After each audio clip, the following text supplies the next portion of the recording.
Hello, everyone, and welcome back to another chapter of Front Desk by Kelly Yang. This is chapter 20. I ran up the stairs two at a time, holding the book from the library, the one with the essay contest printed out in it. I couldn't wait to tell my parents. Before I could open my mouth, my mother looked at my book and frowned. Another new book, she said. You should be spending more time doing math, something you can actually get good at. Then she became all nostalgic. You know, when I was your age, I used to eavesdrop on my brother's math lessons. Yeah. I didn't have time for this. I'm not you, Mom, I exclaimed. The words came shooting out of my mouth, and my mom flinched. I'm sorry. I just mean, maybe I like something else. Like what? She asked. She put her broom down and bit her and crossed her arms. I bit my lip. Like writing? English writing? She asked. Like it was the most preposterous thing in the world. Like I just said basket weaving. I nodded. You heard Mr. Yao. You gotta be native at English. And I'm sorry, but we're just not. Mr. Yao? Since when was he an expert on anything other than meanness? You can, however, be native at math. I don't want to be native at math. My mom frowned. You're not getting it, are you? She said. She sat down on the bed and looked me in the eye. You just can't be as good as the white kids in their language, honey. It's their language. My gaze sank to the floor. As I dragged myself out of the room, my mother called after me. Someday you'll thank me. She's wrong, I told myself. She was wrong to the power of infinity. I thought about picking up the phone to call Lupe, but instead I flipped on the TV. A rerun of The Simpsons was playing. I stared at Marge Simpson with her big hair and easygoing smile. Marge, to me, was like the perfect American mom, so warm and forgiving that even if Bart was setting the house on fire, she'd continue chatting with her sisters on the phone. Maybe he just needs more love, she'd say. Sometimes I wondered what it would be like to have an American mom, just for a day. I could eat all the chocolate chip cookies I wanted because American moms on TV were always baking them, or making casseroles, or organizing birthday parties with themes. I'll tell you what they were not doing. They weren't pestering their kids to do more math. Whatever, I'd show her. She didn't even have to know about the essay contest. One day, it'd just be like, hey, can you pass the chopsticks? Oh, and by the way, I won a motel. Mr. Yao's car roared into the motel and interrupted my daydreaming. I flipped off the TV and he and Jason walked up to the front office. It's important, son, that you understand every part of the family business, Mr. Yao said to Jason as they stepped in. But I don't understand why we have to do this now, Jason protested. Do what now? I asked. Mr. Yao lifted up the front desk divider so that he and Jason could join me behind the desk. Today, Jason's going to do your job, Mr. Yao announced. He's going to check customers in. You've got to be kidding me. Jason was not a natural checker-inner. For one, he didn't have good customer service skills like me. No surprise there. But he also had basic problems figuring out the math.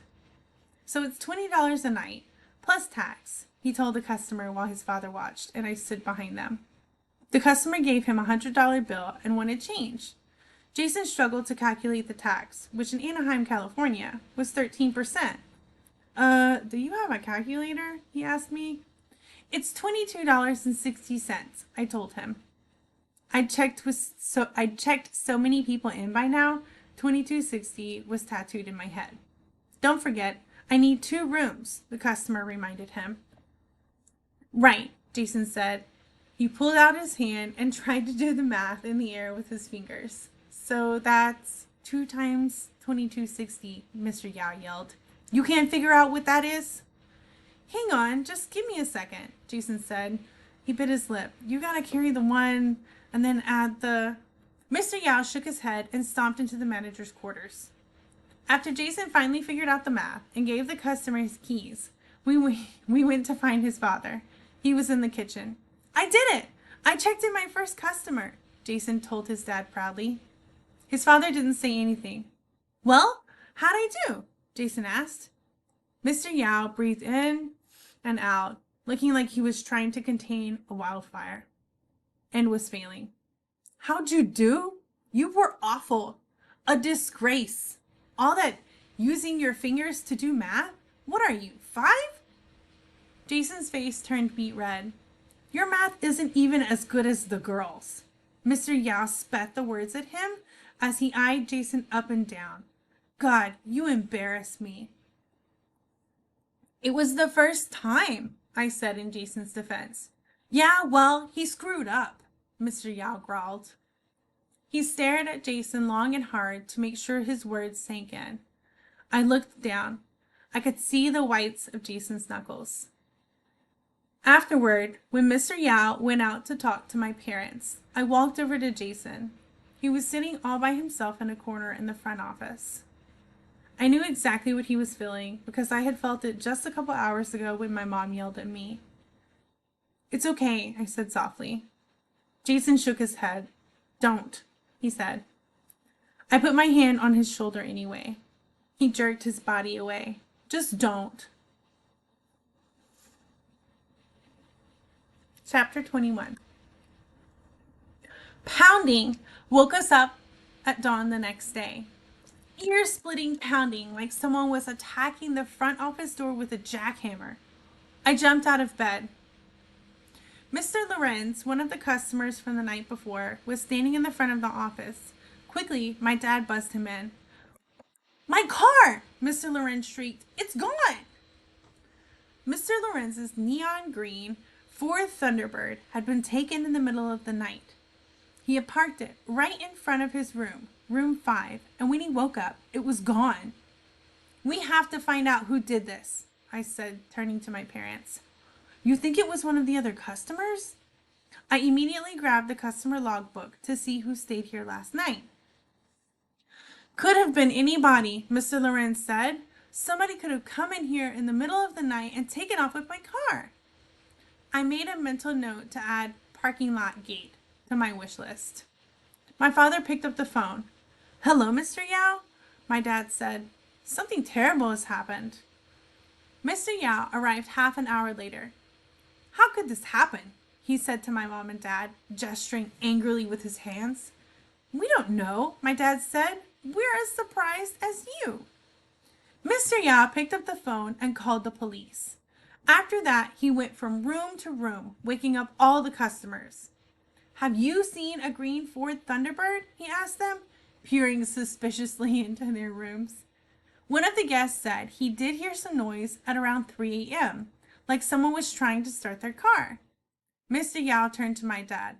Did you see anybody leave at 3 a.m.? he asked. My dad sheepishly admitted that he didn't know. He had been sleeping, to which Mr. Yao frowned and said, Stop sleeping. Mr. Yao then asked us if there were any customers who left without checking out. My dad and I went to check if anyone had gone in the middle of the night, and sure enough, when we went around, we found 5 keys. We gave Mr. Yao the numbers of the rooms and the names of the customers. Mr. Yao wanted to know what the customers looked like. I tried to describe them the best I could. Let's see. Mr. Roberto had a mustache, I said. But it wasn't one of those long archy ones. It was a small, tidy one. And Mrs. Robinson, she was about the same height as my mom, a little taller. I closed my eyes, trying to recall any other details about her. She had long, curly black hair, past her shoulders, not in braids like some other black women. I said. Mr. Yao's eyes bulged. Wait a minute, she's black? He yelled. I told you not to rent to bad people. My throat went dry. I could hear the sound of my breathing, hard and fast. You said bad people, not black people. Any idiot knows black people are dangerous, Mr. Yao said. That's not true. I was stunned. Hank's not dangerous, for one. I narrowed my eyes at Mr. Yao. You're the one who's dangerous. Mia, my dad said. Nervously, my dad turned to Mr. Yao. Sir, we can't judge someone based on their skin color. It isn't right. This is America. Mr. Yao snorted. If you really believe that, you're even dumber than I thought, he said. Clearly, you have no idea how this country really works. The sound of police cars pulling in made us look up. What's going on here? The police officers asked when they stepped in. There were two officers, both male and white.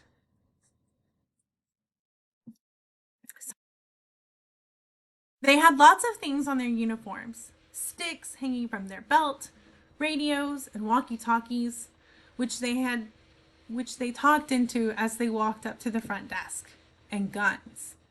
I stared at their guns. Mr. Yao quickly filled them in on what happened. From the familiar way they talked with him, it seemed like they knew him. I wondered if the cops had been at the Cala Vista before. Mr. Yao handed them the list of customers who had left in the middle of the night. He told them he thought it was Mrs. Robinson who sold Mr. Lorenz's car. He went so far as to circle Mrs. Robinson's name and write the word black next to it. And where is Mrs. Robinson now? The officers asked. She left, but I really don't think, I started to say. The officers cut me off with a sharp shh. They only wanted to hear from Mr. Yao. Mr. Yao proceeded to tell the officers about the other customers. He seemed particularly interested in hearing about the Weekleys. Are they home? Can we interview them? Absolutely, Mr. Yao said, leading the way. The Weekleys were outside talking about what happened. At the sight of Mr. Yao walking over, Hank quickly moved his tomato plant into his room. Mr. Yao did not like Hank growing plants outside his room. He said Hank hadn't rented that space. The cops walked up to the Weekleys. We'd like to ask you guys some questions, the cops said. How long have you been living here? About 3 months, Billy Bob said. I was staying over at Days before. One of the officers turned to Hank and asked, And you? About 6 months, Hank told him. The officer jotted it down. Do you have a job? He asked Hank. Yeah, I work over at the gas station on Orange and Knott. What's this about? Fred asked. You think we did it? Mrs. Q put a hand on her chest and let out a shrill, Good God! Sir, ma'am, we're not saying that. We're just asking questions, the cop said. But you're asking the wrong people, I interjected. They ignored me. As they carried on interrogating the Weekleys, I kept trying to interrupt, but every time I tugged on their shirt, the police officer said, Please don't touch me. Finally, they told the Weekleys they could all go back to their rooms. As the Weekleys started walking back to their rooms, one of the officers pulled Hank aside. Except for you, he said. Why me? Hank asked. Because I said so, the cop said, staring Hank down. The Weekleys looked at Hank, and Hank looked at them. Then he nodded and told them to go on without him. After the other Weekleys left, both cops turned their attention back to Hank. Now, where were we? You said you work at Orange and Knott? The commanding officer said, turning to the other cop. Orange and Knott. Let's check that out. He looked at Hank again. Have you been having any financial difficulties lately? He asked. Excuse me? Hank asked. Have you needed to borrow any money? No. Have you sold anything in the last 10 weeks? The cops suddenly turned their attention to me. Do people ever come over looking for him? Does he ever ask you to hold something for him? Doesn't have to be big. I shook my head no. The officer seemed displeased with my answer and frowned. I'm sorry. I'm going to need you to go back inside with your parents. Hank's a good guy, I yelled, as the officer took my arm and dragged me away. The whole time I looked back at Hank, at the frustration and fury in his eyes, as he said the words over and over. I didn't do it. All right, guys, I'm going to stop there, and I will record the remainder of this chapter in the next video. Bye!